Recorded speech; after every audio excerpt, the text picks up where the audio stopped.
Welcome back to Box to Box. I'm Kiri Bloll, gorgeous Sophia Di Stefano to my left. We've got Tyrone Mings, Bournemouth defender, on the sofa, as well as Michael Jarman and Tom Latcham. Well, before the break, these two were just about to go into fisticuffs. It's all right, we've got some boxing gloves as well. Don't worry, we will be talking more boxing and hearing from Shannon Briggs a little bit later on. But let's get down to this title race. It has been an absolutely incredible season, Tom. Leicester only need those 3 wins. They're going to do it. There is no doubt, realistically. It's just a dream season for them, isn't it? Yeah, I mean, it's been over for a while, if you ask me. Even though Arsenal pretend it's not been over for a while. Yeah, I know. I mean, to be honest, though, someone, I can't remember who it was, I think Pochettino said the other day that even Southampton was still in the title race, and you're like, what are you talking about? I think it was probably mind games, because they were playing Leicester. Yeah, amazing for Leicester, of course, and it gives us all hope. All medium-sized clubs, and we're not even a medium-sized club, we're a small club, but it gives all medium-sized... We're a big club now, I know. No, we're definitely not a big club, with our 11,000-seater stadium. No, it gives all medium-sized clubs hope that if you get the right ingredients and you get a bit of things go for you, then anything is possible. I mean, Leicester, not this time last year, but not long ago, maybe 2-3 weeks ago, were bottom of this division, and now they're top by the same number of points. So it's remarkable, and it says, look, you stick to your principles. Who knows? Well, Spurs aren't making it easy, are they? Spurs are certainly going to take it to the wire. Do you think realistically there's anything they can do to get to the top? No, it's for Leicester to lose now. I think barring a late flurry, maybe perhaps some nerves settling in at Leicester where, I don't know, Vardy doesn't find form or Mahrez isn't assisting as much as what he has, because them two have been accountable for, I think, something like 40% of the majority of their goals that they've scored this season. Who have Leicester got? They've got United, I think, in the running. Chelsea. You know, it's not an easy one. It's not an easy one. I hope we lie down dead for them. It's not going to make any difference, let's not worry. It probably will, actually. But no, I think, you know, they've just got that structure, like you said, that almost that family-based unit that Bournemouth kind of facilitate down at their club. It's just the environment, the atmosphere, there's a real sense of belief, and I think that confidence will give them the push to get over the line. In your industry, now you're a football agent yourself, what with the Premiership being turned completely upside down, and obviously Leicester being at the top, does it sort of change the dynamics of your job somewhat in terms of new players coming through, belief in new players coming through? I think the old system of, you know, players coming in through maybe academies, or other than the big clubs that go out and buy what they want as and when they want it. I think there's the Vardy situation. There's a lot more clubs now scouting, very similar to Ty as well, who's done the transition, who's been let go by an academy, had to go and earn his graft at lower levels, and then prove his worth as he goes. But earn his graft, he's earned it through and managed to make himself a solidified Championship player before he got his move to the Premier League. Tyrone, does that make you hungrier? Having sort of been on an academy there, you were at Saints, weren't you? I was, you were yeah. At Saints Academy, and then going into the non-league, and I know you were thinking about giving up football at one point. Does that then give you that? Do you think that the added hunger that perhaps some lads who've made it through the academies, who've been fated, given all their money, all the way through, perhaps don't have? Yeah, for sure. I think it's very easy to, if you get given a lot as a young boy, it's quite easy to lose sight of the end goal. Obviously, everyone wants to play at the top, and everyone wants to be financially stable. Everyone wants to play for England, hopefully. That should be the end goal.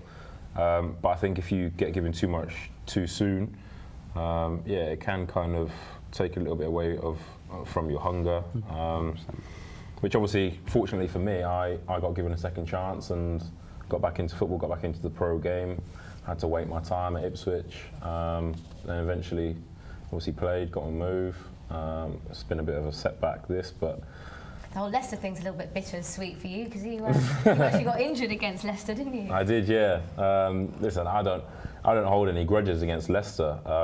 I think it's a great story for the neutral and also for football. Any player, any fan's got to love that story. Exactly, yeah. Dirty though, aren't they? Robert Hoof should have been sent off in that match. You're such a wooden spoon. No, but he should have been sent off in that match, and then if he had been sent off, they wouldn't have won that game. That was Jamie Vardy's, when he started his run, was when he scored against us. A penalty that Steve Cook shouldn't have given away. Had he not have given that away and Jamie Vardy not scored, it wouldn't have started that run. It might not have started their run as a result. Leicester wouldn't be where they were. Exactly. That's what he's getting at. Yeah, That's exactly what I'm getting at. Okay, I'm not even getting at it, I'm saying it. It's my fault. Okay, so we just talked a little bit about England. Now, Andy Carroll, after the hat-trick, there's been loads of talk.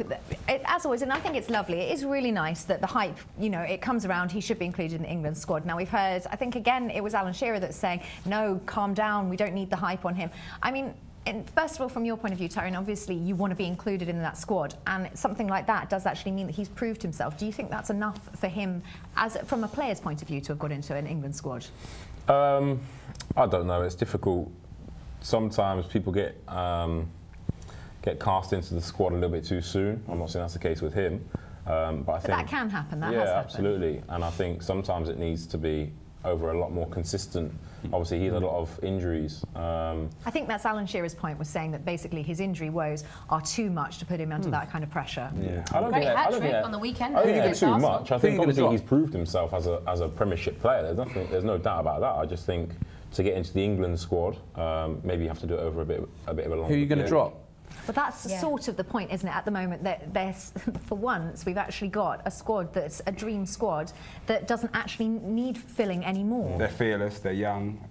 I think the only reason why you'd argue to take Andy Carroll is because of his height and his strength, but then you've got Harry Kane that does that job now, and he's had a solid season and it's been consistent. So I think the argument for him, you know, to go is weak at best. I'd probably stick him in instead of Rooney, frankly, but that ain't going to happen.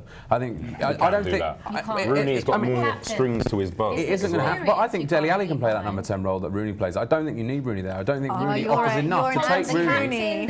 And Andy Carroll does offer something else. Okay, well, we will come back to this and we'll be talking a little bit more about Tyrone, but it was Shannon Briggs that was taking a little bit of the limelight. Oh, he was lively. This is what he had to say earlier this week at the media workout.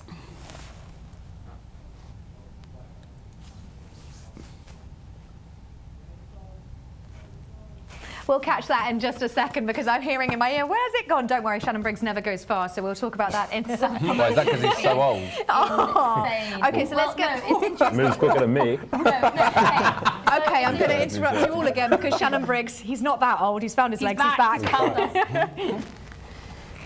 Shannon, yes. Right, I'm going to have to take that off you and I'm going to put it over there. Right, you're here in London. You have been creating a fantastic furore everywhere you've been. The self-promotion has been fantastic. Thank you. How are you loving London first? Loving it. I'm loving it. It's my second home now. I'm actually looking for a place to live. I actually found a flat. I'm living in Canary Wharf right now. I was living in Bermondsey. Now I'm living in Canary Wharf, but I'm actually looking for a place, and hopefully I'll have a home soon. You want to move here permanently then? Yes, I will. Yes, I will be moving here. I'm going to go home for soon, and then I'm going to come back and make this a home for a while. I got a couple reality shows going on, a couple big things happening. So us British have welcomed you well then? Yes, well, I mean, I love you. Can't beat this, man. Everywhere I walk, there's fans out there that say, let's go champ. Great people, enthusiastic, really berserk about boxing. You got to love it. Now, I was there at the David Hay press conference. Yeah, he's a chump. You stormed in. You caused a lot of interest there. Yeah. You obviously want to fight him. Is he in your line to be the next opponent? Yeah, I want to knock him out. That's what I want to do. He came back to boxing with his little pretty self, like as if he's selling out arenas without announcing opponents. Who does that? And then he announced he's fighting some guy we never heard of. We don't like that. This is boxing. I got to clean it up. And let's go, champ. With this let's go to champ. It's obviously a great little slogan. Everyone is saying it. Thank you. Well, it's a mantra that I started a couple years ago. I was out of shape. I was over 400 pounds. I was down and out and depressed. I wanted to, end it all, and then I actually started, motivating myself, and I had no friends around, no entourage, and I started telling myself, let's go, champ. So it's mental strength is important. Exactly. Mental strength, a mantra to keep you going. Let's go, champ. Now, obviously, the heavyweight division over here in Britain is very exciting. As you've seen, we've got the likes of Anthony Joshua, Fury. This is something, obviously, you want to be in the mix of. Yes, exactly. I'm a businessman, and this is a business. So I came over here to be part of the business. It's thriving here in England. You have 12, 13 champions, maybe 14 champions right here in the UK, and I want to be a part of that. So, the people, we speak the same language, and I'm over here to make things happen. Now, we're here, obviously, at the media workout of Martin versus Joshua, a fellow American. Yes. What do you believe the prediction is? Who do you think can actually be victorious on the night? I really think this is a fight that the UK fans are going to be quite surprised. This guy ain't come to lay down. This guy came to make it happen. This guy came to win, to keep his belt. And it's not going to be as easy as they think. A prediction from you? Ooh, I can't pick him, but I want the best man to win because I want the winner. I want an exciting fight. Obviously, there's huge hype surrounding Anthony Joshua. Do you believe in the hype? Do you think it's real? Do you think he can go all the way? I believe so. I believe the hype is real. But he's fighting a guy who's tougher than they think, who's very tougher than they think. So I think the winner will emerge as a solid heavyweight champion, and I'm looking to fight the winner. Well, listen, thank you so much for talking to me. It's a pleasure talking to you. Let's go, champ. Take care. Can I get a let's go, champ from you? Let's go, champ. Yeah, he made me say that. You love saying that, didn't you? Now, since that interview, it's now been confirmed he is on the undercard of David Hayes' May the 21st show. And if they both come out victorious, they will be fighting each other in September. So there we go, he's got himself a fight. Listen, he's self-promoted very well, which is interesting. But off the back of the massive Joshua win, obviously Fury, I mean, David Hayes got to be in the mix as well, no? No, David Hayes hasn't. It's Shropshire, has he? He's been out of the not game now, for 3 but further years. down the line, you can't deny it's a big further down fight. the line, listen, he's, I'll definitely say he's up there with one of the top contenders in terms of what he brings to the table, and in terms of, I suppose, the financial aspect as well, the magnitude and the size of the fight. Joshua and Hay will pack Wembley. Hay and Briggs will probably fill the O2 quite comfortably at a very good price as well. So but it's just good, you know, the main thing is it's good to have all these heavyweights back in the mix, and it is the sexiest division, I think, of all, so it's just good to finally have some bang for your buck finally. It's taken some bloody time. About time. Yeah. We managed to get one swear word in. We do apologise. Tyrone, talk to us. When are you likely to be back? Have we got a time frame at all? I know you've had a setback, but maybe just as the season's starting, so about September, hopefully. That's what I'm aiming for. Other than rehab, other than eating a lot of hot dogs, she wants to know what you get up to. What do you do in your spare? Like, is it true? And I've heard this. You have your own property development company. Is that right? Yeah, well, it's an interior design and architecture business, so it's anything from like residential interiors, soft furnishings, anything to architectural drawings, 3D design. What's the company called, Tyrone? It's called KTM Design. Hang on a minute. Let's see your phone, because this is something spectacular. Do you actually get very heavily involved yourself? So stop speaking. Of course. Look at this. Look at that. That's disgusting. That is not. Money can't buy taste, can it? It's all right. We're getting a zoom in. There you go. There's Would you design that differently, would you, with your interior design company, would you, mate? Put it away now, boys. Put it away. Graceful. So Tyrone, obviously that's a pretty good time to come back at the start of the season. You must be looking forward to that. There's no doubt. I know that you must be enjoying setting up a new business, but the new season is a great place to Absolutely, start. I can't wait. I can't wait to get back. I'm itching. I feel like a caged animal anyway. We can't wait for him to get back either. I was saying to him, I hope he comes and plays in centre defence, because we really need to strengthen there. And I think he could be a really good centre back. Fantastic. Well, it's been an action-packed show, and it's gone so quickly, as always. So Tyrone, thank you so much. Emily, thank you so much. And Tom, thank you. We'll let you put some boxing gloves on you two in a little minute. And don't forget, of course, you can get us on Twitter and on Instagram, and we will be here same time next week, won't we, my love? We certainly will do. Thanks for watching. Goodbye.